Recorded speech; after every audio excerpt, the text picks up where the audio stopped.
Bonjour, je vais présenter la correction de l'exercice numéro 3 sur les séries de fonctions. Alors, il s'agit d'une série de fonctions définie par la formule suivante, f de x égale 1 sur x plus la somme de n égale 1 à plus l'infini, moins la somme de n égale 1 à plus l'infini de 2x sur n2 moins x2. Alors, on nous demande d'abord de montrer qu'elle est définie sur R privé de Z. Bon, ça c'est facile parce que le terme général est équivalent à 2x sur n2, donc c'est le terme général d'une série convergente d'après Riemann, et le dénominateur ne s'annule pas lorsque x n'est pas un entier. Donc la fonction f est bien définie sur R privé de Z. Alors ensuite, on veut montrer la continuité. Donc dans un premier temps, on va montrer la continuité sur R privé, sur l'intervalle ouvert 0,1. Alors pour ça, on va faire comme on fait souvent, c'est-à-dire qu'on va prendre un segment AB inclus dans l'intervalle ouvert 0,1 et on va montrer la convergence normale. Donc on écrit que la valeur absolue de 2x sur x2 moins n2, hein, qui est 2x sur n2 moins x2 en fait, est plus petite que 2b sur n2 moins b2, qui est le terme général d'une série convergente, et donc il y a bien convergence normale sur le segment AB, et comme chaque fonction est continue sur 0,1 ouvert, bien la somme est continue. Voilà, donc déjà, on peut affirmer que f est continue sur l'intervalle ouvert 0.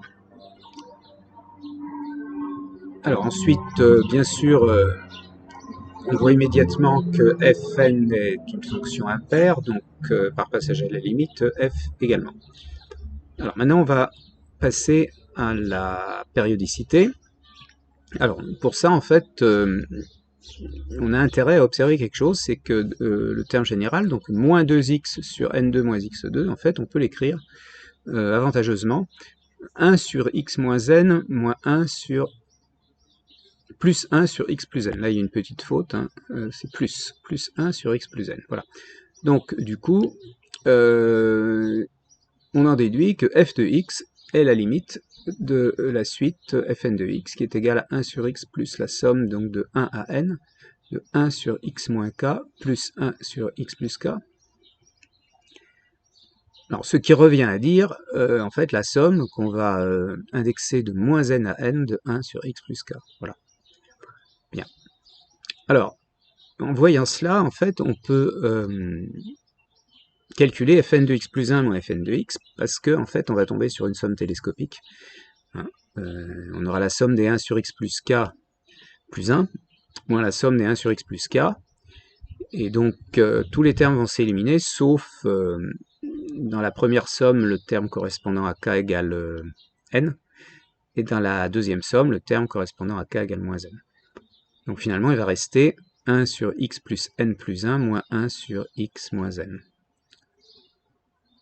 Plus 1 sur x moins n. Non, moins 1 sur x moins n, c'est bien ça, pardon. Donc on va faire tendre n vers l'infini, et on va obtenir f de x plus 1 égale f de x. Voilà, donc notre fonction f sera impériodique, et comme elle était déjà continue sur l'intervalle ouvert 0,1, en fait elle sera continue sur R privé de Z.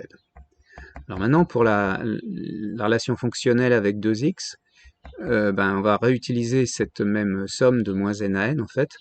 Donc, on va former fn de x plus fn de x plus 1 demi. Donc ça va nous donner la somme des 1 sur x plus k. Alors on va multiplier en haut et en bas par 2, hein, tout simplement. Donc ça va faire 2 fois la somme de moins n à n de 1 sur 2x plus 2k. Et puis on va faire pareil pour la deuxième, donc ça fera faire 2 fois la somme de moins n à n de 1 sur 2x plus 1 plus 2k. Et puis là, si on regroupe les sommes, on voit qu'on a en fait des 1 sur 2x plus tous les entiers, hein, qui sont séparés en entier pair et entier impair, entre moins 2n et puis 2n plus 1. Voilà. Et donc, si on sort le terme en 2n plus 1, on va reconnaître donc f de n de 2x. Voilà. Finalement, ça fait 2 fois f de n de 2x plus 2 sur 2x plus 2n plus 1. Et donc, passage à la limite quand n tend vers l'infini, ça va nous donner f de x plus 1,5 égale 2 fois f de 2x. Donc voilà pour la question petit a, pour les propriétés générales de la fonction f. Alors maintenant, l'objectif c'est de montrer que f de x est égal à pi cotangent de pi x sur r privé de z. Donc pour ça, on va déjà rappeler le développement limité de la cotangente au voisinage de 0, hein, donc qui s'obtient en faisant cosinus divisé par sinus. Bon, après un calcul assez simple, on obtient 1 sur t moins t sur 3 plus grand taux de t2, donc je vous invite à faire le calcul vous-même, voilà. Ce qui fait que quand on va faire, après on remplace t par pi x, hein, on multiplie par pi, et donc on fait f de x moins pi cotangent de pi x. Du coup, le terme en 1 sur x va disparaître. Et donc il va nous rester pour f de x moins la somme de 1 à l'infini de 2x sur n2 moins x2. Et puis pour le pi cotangent de pi x, bah, il va rester en fait un pi carré sur 3x, et puis plus un grand taux de x2. Voilà. Alors ce terme-là, il tend vers 0 parce que la première somme, en fait, elle est continue en 0.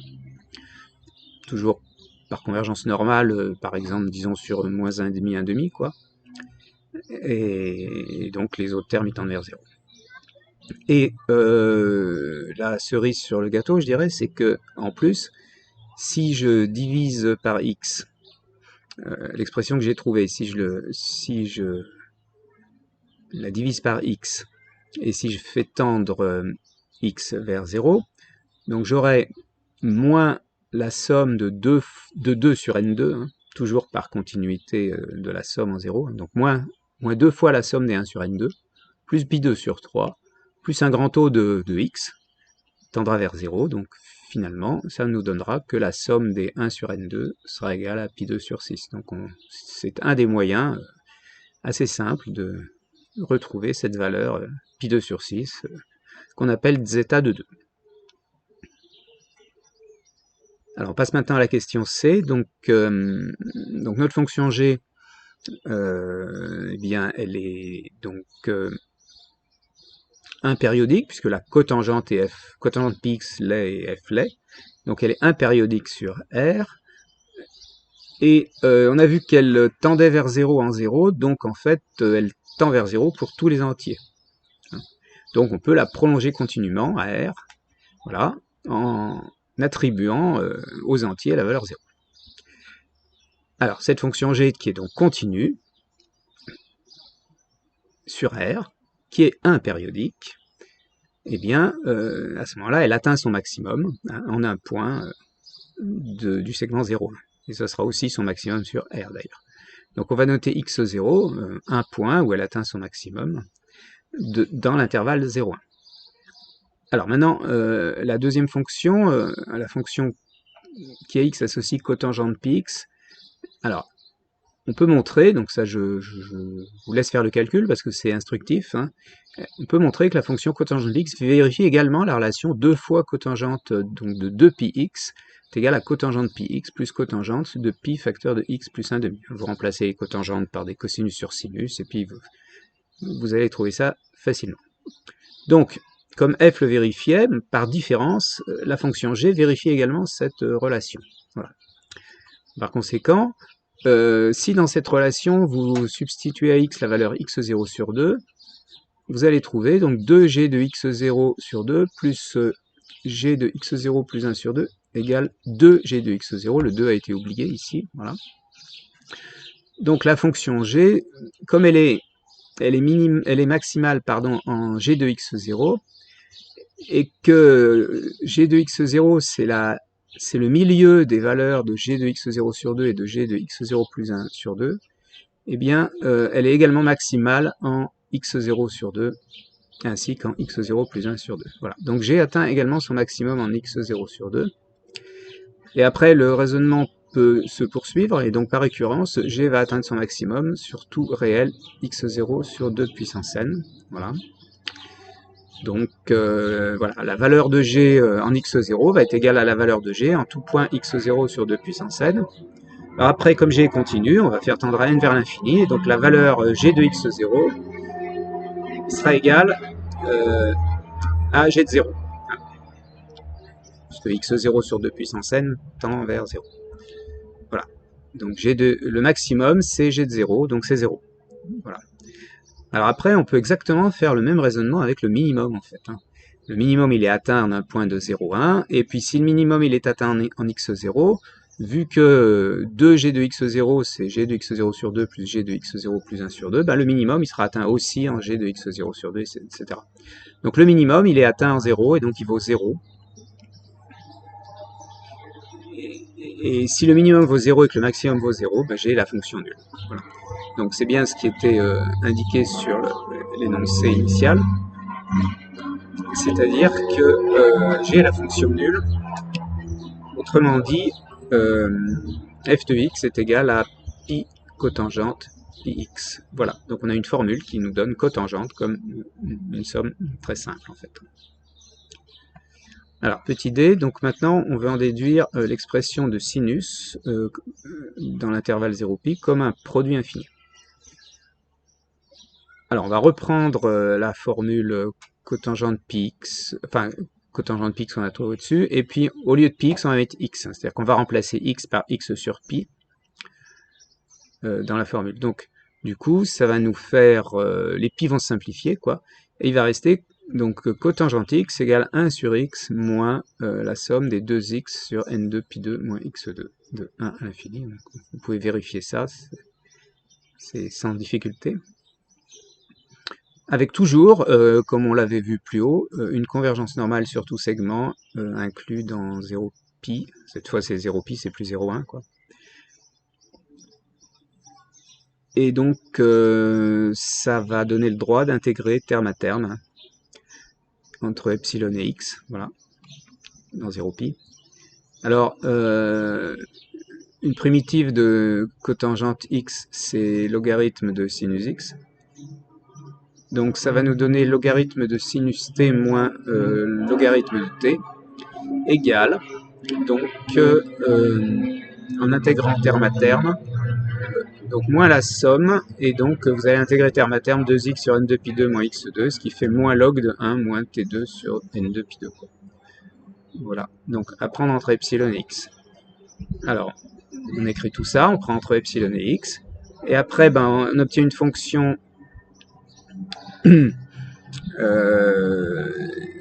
qui va tendre vers 0 quand epsilon tend vers 0 à gauche, ainsi qu'à droite. Et donc ça permettra, après passage à la limite, d'obtenir log de sinus x moins log de x égale la somme de tout ça. Voilà. Alors après, si vous voulez, on dit que c'est la limite d'une somme finie.